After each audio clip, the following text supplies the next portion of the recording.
What is going on, you guys? This is All Danny Day 1 on the PS4, and I'm going to be giving you another Assassin's Creed Odyssey build video. And this build is probably the best tank warrior build I've ever come by.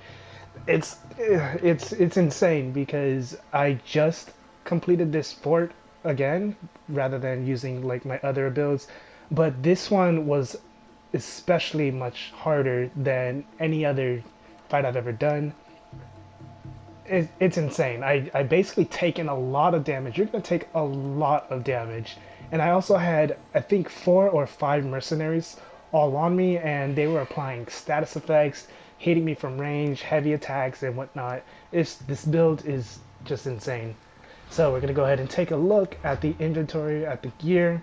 So the legendary gear you're going to end up going with is going to be the Greek hero set. You can get this set from completing certain mercenaries. You have to kill certain mercenaries in order to get each set. So for the Greek mercenary or the Greek hero set, the bonus gives you 20% all resistance, which is super nice because you get melee resistance, ranged resistance, fire, and poison resistance. You get all 4, and it's going to be 20% extra resistance to all those. Now for the helmet, you get 15% warrior damage and then a 20% chance to ignore half damage, which again is going to be really nice. And then I applied 15% damage with warrior abilities. You get that engrave from the Spartan Heroes or War Hero set, which you can get, well, you'll see right down here, Spartan Hero, War Hero helmet. This one, the full set, gives 15% damage with warrior abilities. And now for the bracers of Theseus, this gives you warrior damage and 10% health. So you get an increase in your health, which is going to be good for tanks. And then I put 15% melee resistance. So the reason why I went with melee resistance rather than the ranged resistance is because more than likely you're going to be able to dodge arrows a lot easier. Because arrows, honestly, I feel like arrows are easier to dodge versus melee. Plus you can hide behind an object, so it's not really hard to, or you can fight inside a building or whatever, and you won't get hit by ranged attacks. And also archers are really easy to kill. They're really quick to kill, so I'm not worried too much about the ranged damage.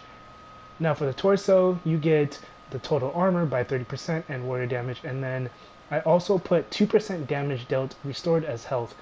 So the reason why I went with that is because, I mean, you're not putting out a lot of damage, but with as little damage you're taking, and also just a bunch of, not a bunch, but some other perks that I'll be explaining that you're also having, it's going to be really easy to restore your health.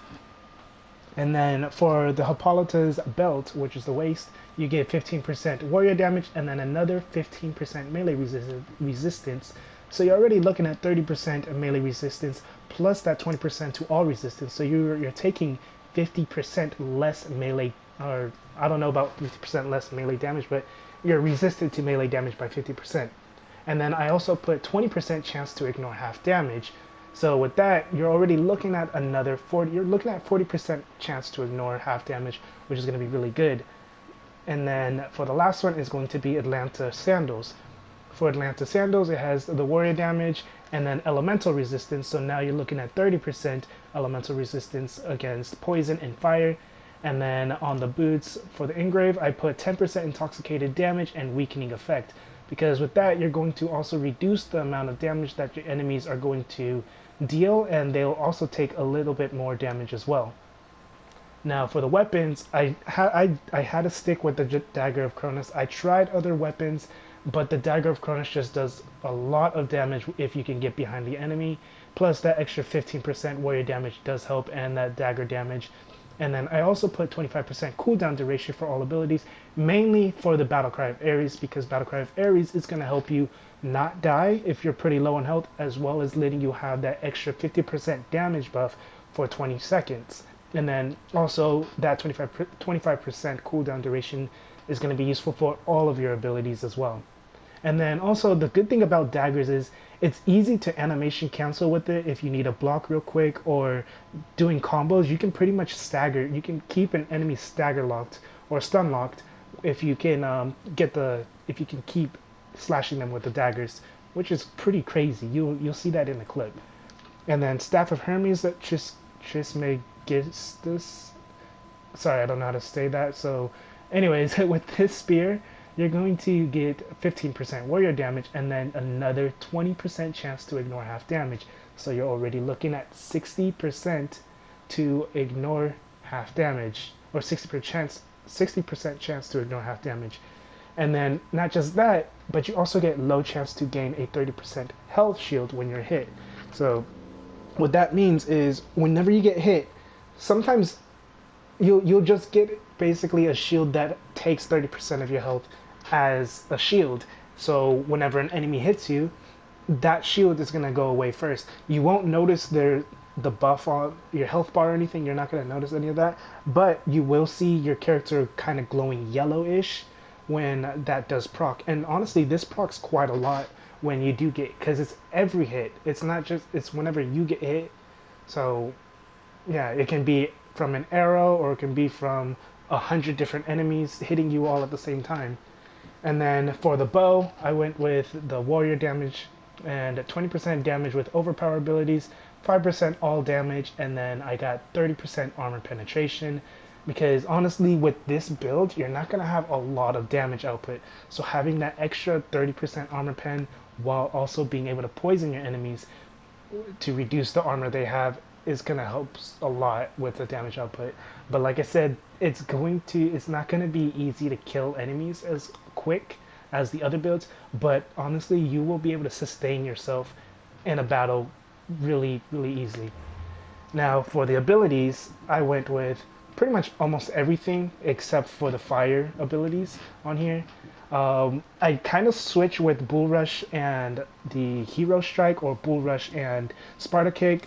I I don't know. I mean, Bull Rush is a nice ability to close the gap between you and your enemies. Plus, if you get it maxed out, you get that the finishes. It says it finishes with the heavy smash attack, which isn't too bad. It doesn't do a lot of damage, but it does still do quite a bit. But your second wind is going to be very, very important.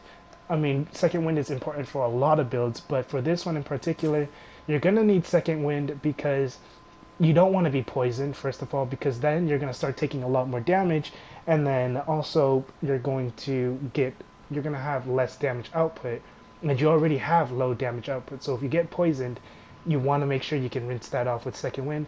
And fire, regardless, it's going to still do a lot of damage, even with 30% elemental resistance. Fire damage is still going to do a lot of damage. So being able to roll out of it is going to be good. But if you have second wind is definitely going to help out. As well, second wind is also really good, just so the fact that you can, what is it called? You can, heal yourself, obviously.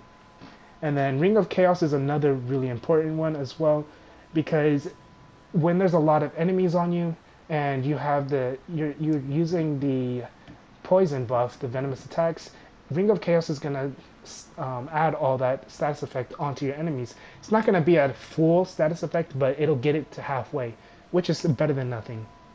And obviously you want to get Gear Master so you take a lot less damage from both ranged and with this you also have a 10% chance to stagger your enemies. So, before I forget, that's the other thing about the Staff of Hermes, with the low chance to stun on melee hit. That's going to be really, really, really, really, really good, because that also stacks with the ability, that perk that I was just saying. And you will kind of see this quite a lot as well. When the enemies when they hit you and they get stunned or they stagger, you take no damage from that. So it's like you turn into metal or something. I mean, you don't physically turn into metal, but it's just like it clinks right off of you and you take no damage from that, which is really nice. And then the Overpower Attacks, you would generally want to get this maxed out. I didn't max it out because I wanted to test out Bull Rush and whatnot. So, because I do switch Bull Rush in and out or whatever, but like I said, you can, if you have enough points, then definitely max out Overpower Attacks. And then you want to get Battlecry of Ares maxed out, obviously, for the extra damage and for the fact that you also, when you're at low health or no health, you don't die. And now for the Assassin Tree, you're obviously going to want to go with Venomous Attacks and the Poison Mastery. Like I said, with Poison, you're going to be able to reduce the amount of damage the enemies do to you, as well as being able to do more damage to them. And then for Shadow Assassin, you just want to get this maxed out so you get 50% extra crit damage. You're not going to be assassinating anyone really because you're not going to have a high enough assassination to kill anyone. And then Stealth Master is really nice to have, obviously, for... I keep saying obviously, I'm sorry. But Stealth Master is going to be really nice just for like little in and out type of situations if you don't really want to get in a certain fight. But you don't have to go with Stealth Master at all because this is a tank build. So you're not really going to be stealthy as much. Hero Strike is definitely a really good ability because you do, I think it's 4 hits. You do about 4 hits when you have it maxed out. So you lunge them up, you stab them down, they come back up, you stab them, and then you stab them again. Which is, like I said, it's really nice, but it does affect your, it takes an effect from your assassin damage. So you're not going to have a lot of assassin damage, but regardless, this is still a really strong ability. And then Slow Time, you can go with this, you don't necessarily have to. I use it sometimes if, I only use it when I'm in danger, like in straight up danger. Like if there's too many enemies and I don't have Battle Cry of Ares active, or if I'm just, I just need to get away, then Slow Time is definitely going to help out with that. And then the last tree is going to be your Hunter tree. So you definitely want to go with Archery Master so you get that extra hunter damage because you will have to use your bow sometimes. Not all the time, but it will help when you will see in the video or in the clip I do use my bow because I'm being attacked by 2 mercenaries, one using fire, one using poison. If I got poisoned and then the fire one hit me, I'm pretty much done because that fire damage is going to just pretty much melt me out. So having that Hunter Mastery maxed out is going to help with just with a little bit of extra hunter damage. And then you can get Devastating Shot and Multi-Shot if you want. I just got those just by default. I didn't really mean to go for them. But yeah, if you go for them, just keep in mind you're not going to have a lot of hunter damage. So, and then Sixth Sense is just a really good, it's just a really good perk to have in general.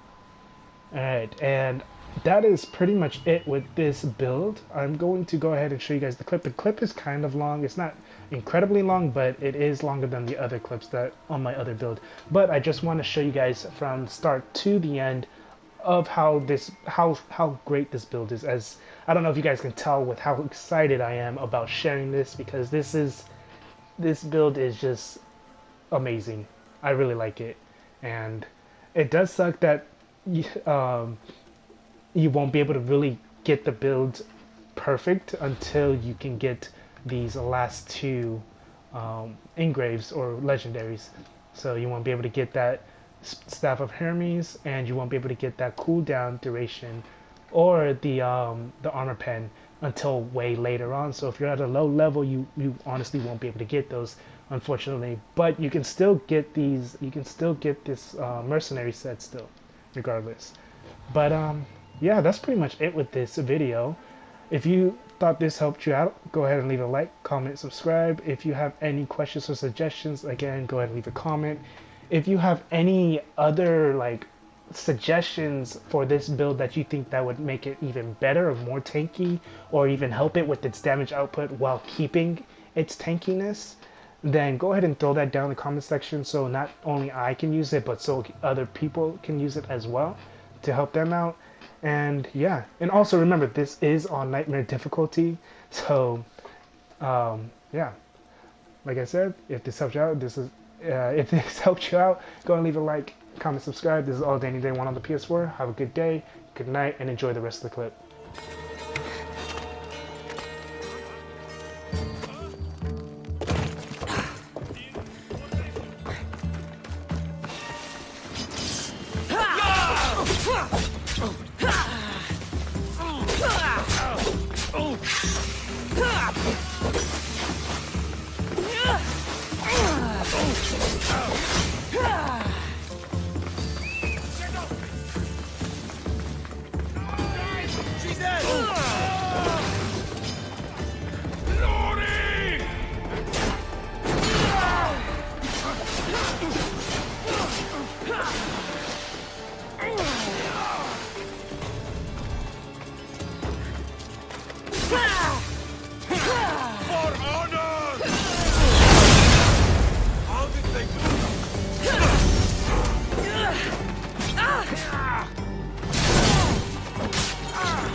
using tricks!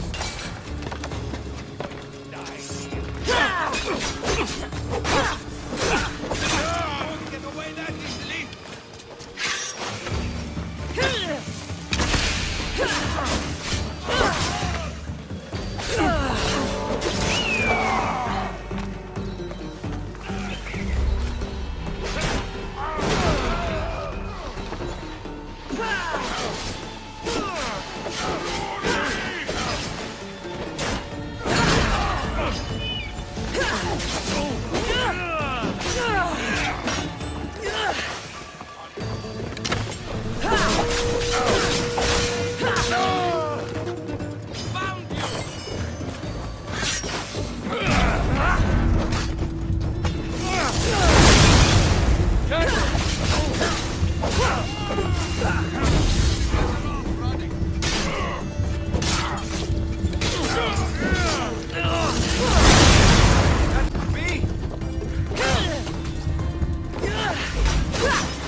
Yeah!